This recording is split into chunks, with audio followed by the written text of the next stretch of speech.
Hi, I'm Courtney and this is Bryce, and last year we quit our jobs and traveled around the world full-time for about a year. And today we're going to tell you exactly how much it costs for us to do that. So before we get into the costs, I think we'll just do a general overview of exactly what we did during our year of full-time travel. First, we spent about 6 months living in a van and road tripping across the western US. Then we packed up all our stuff into 2 backpacks. We flew to Europe and backpacked through Western Europe for about 3 months, including living on a sailboat for about 3 weeks. Then we flew to India, and from India to Southeast Asia, and we spent about 3 months backpacking through Southeast Asia before heading back to Central America and spending about a month in Panama and Costa Rica, and then getting back on the sailboat for about 3 weeks in the Bahamas. So in total, we traveled for 422 days, which is 14 months, and we went to 17 countries. Okay, so let's start by discussing exactly how much it costs to travel full-time in the van. So we were in the van for a total of 179 days, and we traveled 15,000 miles across the US and Canada. We drove through 16 US states and we visited 25 national parks. So our total cost while living in the van was $8,300. Now, we already made a video where we talked about how much it costs to live in the van and road trip through the US, and we discussed exactly how much we spent on gas and food and repairs. And I will link that video in the description of this video, so you can go check it out if you want to. So we bought the van, renovated it, and did all the repairs on the road for $12,000. And at the end of our road trip, we were able to sell the van for exactly $12,000. So all those costs canceled out, leaving us with a total expense of $8,300. So without the expenses for the van, since we sold the van at the end, we spent $8,300 over 179 days for an average of less than $50 a day, or less than $25 a day per person. So we sold the van in San Francisco and bought one-way tickets to London, and then spent about 2.5 months traveling around Europe, where we went to the UK, France, Italy, spent about a month on a sailboat in the Mediterranean, and went to Spain, and then we went to Morocco.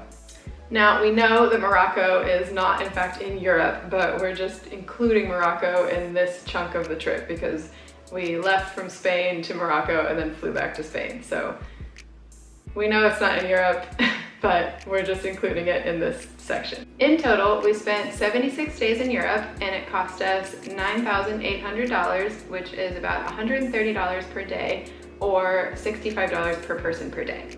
So now we'll break down our total cost in Europe so you can see a little more how we spent our money.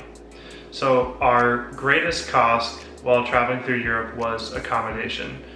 And our total cost for accommodation in Europe was $5,500. Now, most nights while we were in Europe, we stayed in Airbnbs.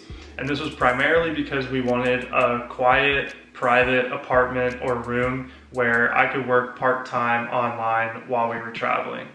But we also found that Airbnbs were competitive with hostels when we were having to book for 2 people. So to get 1 room or 1 apartment in an Airbnb was often about the same price or just a little bit more than getting 2 beds in a hostel. But sometimes this wasn't the case, and we also stayed in hostels a few times.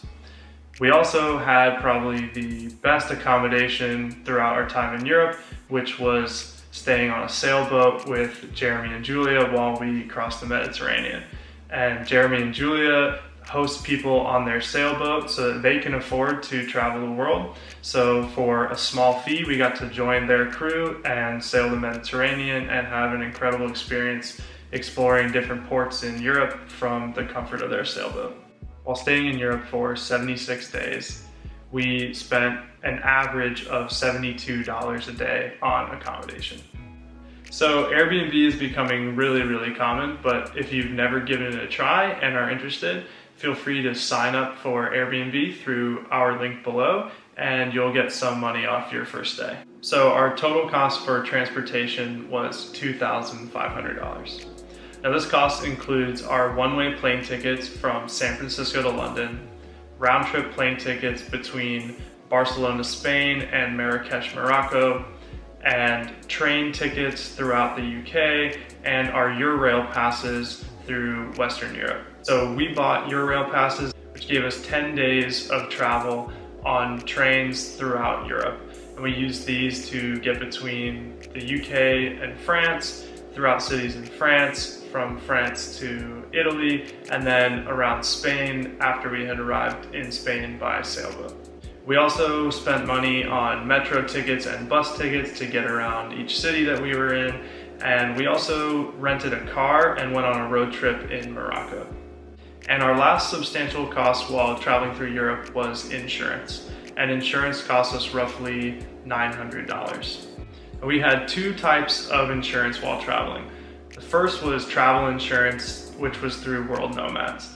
Nearly every travel blogger, it seems, has an affiliate deal with World Nomads, which is how we heard about them, but we do not have that same deal with them.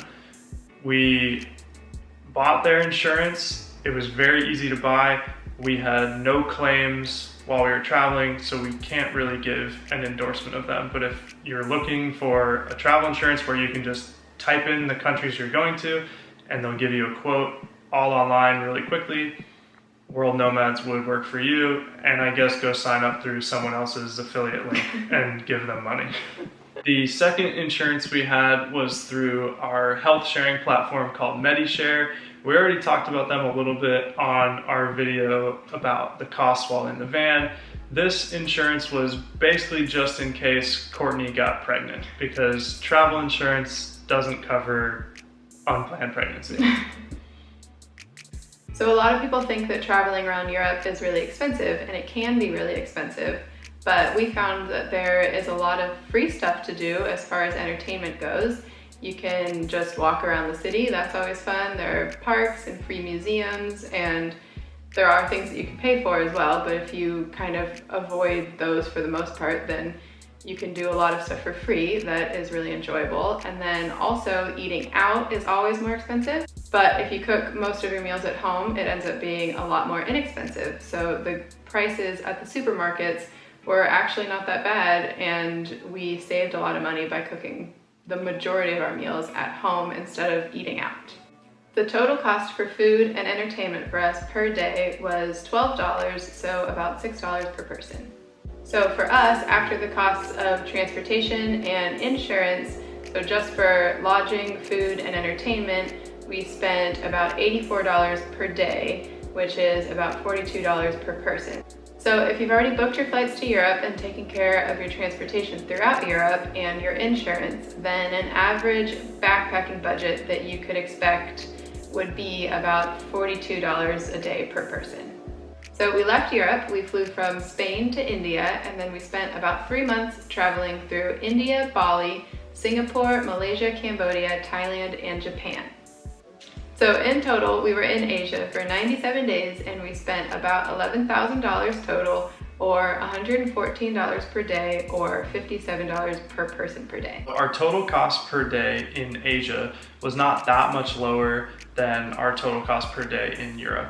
And one of the reasons why is because we spent a lot of money on transportation throughout Asia. This is just because we visited so many more places, and we had to buy 2 one-way tickets that were each very far in distance. We bought one-way tickets between Barcelona, Spain and New Delhi, India.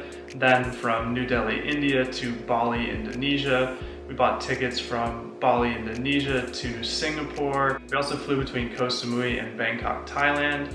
And we flew from Siem Reap, Cambodia to Tokyo, Japan. And finally, we bought our one-way tickets from Asia back to North America, where we flew from Tokyo, Japan to San Jose, Costa Rica. We also traveled a lot throughout Asia on trains, and we primarily booked our train tickets through a website called 12Go Asia. We can't recommend this website enough. We used it to book trains in India, in Malaysia, and in Thailand. Every time it was very efficient online, picked up our tickets at the train station with ease, and we were able to get on our train and get on our way. We also traveled by train in Japan, and this was through the Japan Rail Pass. It's pretty expensive, but we got to ride on a bullet train, which was just cool. We also used the 12Go Asia website to book transportation by bus throughout Asia. We used it in India, Singapore, Malaysia, Thailand, and Cambodia, and it was, again, very easy to use and got us where we needed to go. That's not to say that every bus was very nice, but it did the trick. Finally, it was really easy to use ride-sharing apps to get around in cities throughout Asia. We used Uber throughout our time in India, and it was very affordable. We used an app called Gojek in Indonesia, and we used Grab throughout Malaysia and Thailand. Although we spent a lot more money in transportation while we were in Asia, we spent a lot less money on our accommodations while we were there. So we stayed in a combination of Airbnbs, hostels, and a couple of hotels. We stayed at a really beautiful Airbnb in Bali that was a private place, and we had our own private pool, and it included breakfast every day, and that was only $30 a day. And we stayed in an amazing, really comfortable hostel in Malaysia that was $5 per person per night. And we stayed in a really great hotel in India that was only $13 a night. We booked our Airbnbs through Airbnb, we booked our hostels through hostelworld.com, and we booked our hotels through booking.com. In total, while we were in Asia, we spent about $3,000 on our accommodations, which is about $32 per day or $16 per person per day. We also had some costs related to health and insurance while we were traveling through Asia. We chose to get all the vaccinations that we needed to travel through Southeast Asia while we were in India. And we spent about $320 to get all these vaccinations done. This saved us probably $700 compared to getting these vaccinations done in the States. We felt very comfortable doing it in India. We had an excellent doctor that spoke great English, showed us every bottle and the expiration date of the bottle of every vaccine that we were given, and we got a World Health Organization vaccination booklet that we could take with us while we traveled. We also continued our travel insurance with World Nomads, but we switched our countries from Europe to the countries in Asia we intended to travel to.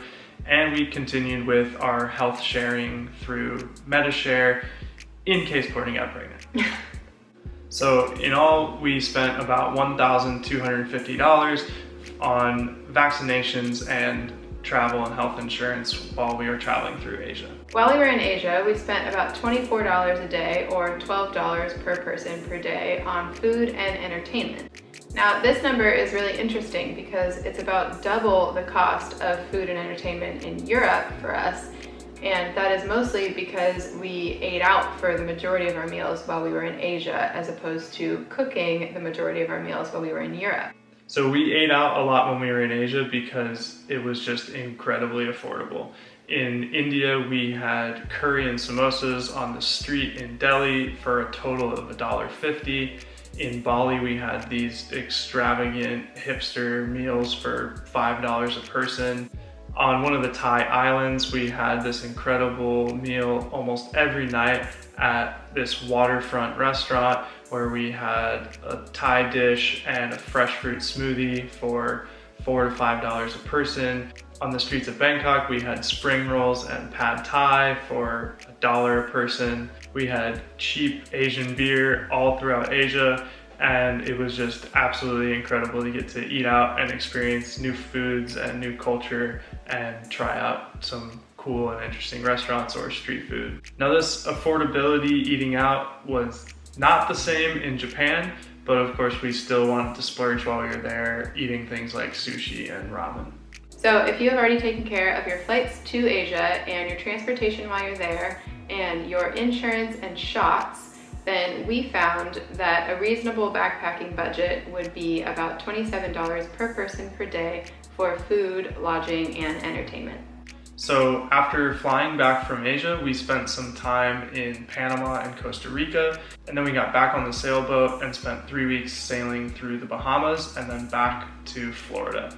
We're not going to break down the costs of this part of the trip because we didn't stay in each place long enough to get a good sense of what it costs to travel there, and because these costs were so much less than our total cost overall.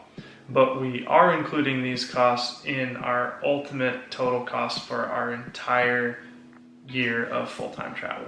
And that grand total cost for 422 days or 14 months of full-time travel was $32,290.90.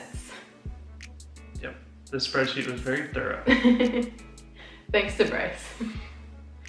And that total cost breaks down to about $2,300 per month, or $1,150 per month per person.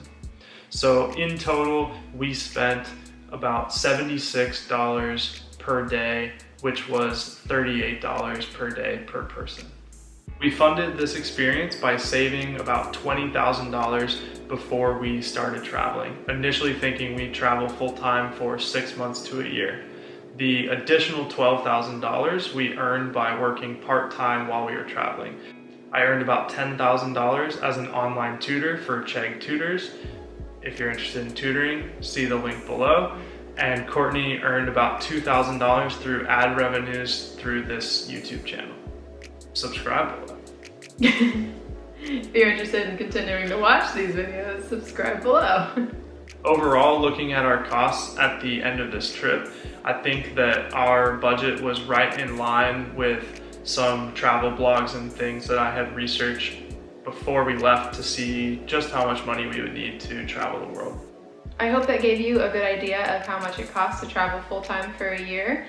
If you are new around here and you haven't seen any of our traveling videos, we have a Vanlife playlist, we have a backpacking Asia playlist, and we have a backpacking Europe playlist, and you can get caught up on everything we did for the past year. And if you have any more travel related questions, please leave them in the comments below because we can make more travel related videos or do a travel Q&A or anything like that. So let me know if you have any more questions, and thanks for watching. Bye. We're good? Mm-hmm.